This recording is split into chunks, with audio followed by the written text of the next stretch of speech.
Hello everyone! Another day, another vlog!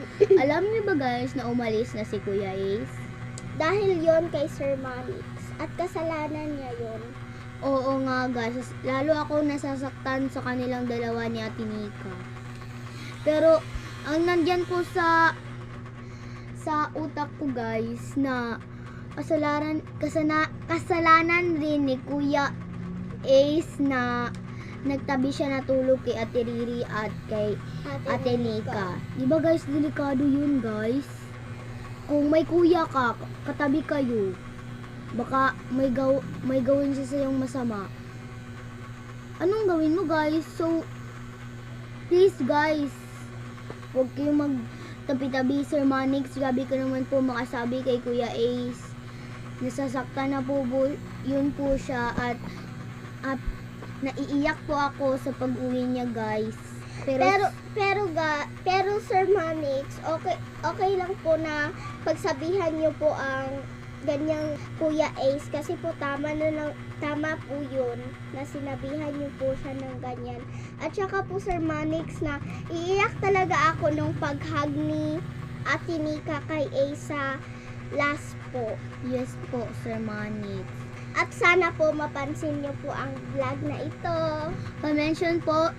Pa-mention naman po guys at like and subscribe at comment. At alam niyo ba guys, nasasaktan talaga ako yung last part na nandun na siya sa bus guys.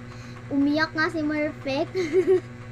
At guys, nung nasa sasakyan siya guys ay sobrang iyak na iyak ako nun. Kasi kanina nakita namin yung video ng Ace Nick na sabi ni Ace na hindi talaga kita gusto Nika. Sinabi lang yun guys kasi para hindi madamay si Nika.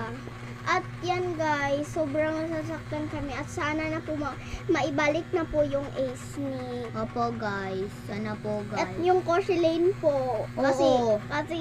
isa rin kami sa bias norm. Alam niyo. Si Shalane kasi yung pinaka-slay. Oo nga guys, gusto namin siya. Gusto namin si Ate Shalane. Kamukha niya to guys oh. Hello. Okay guys, ito na yung sinabi namin sa Ace Nick at sana naman napansin ito.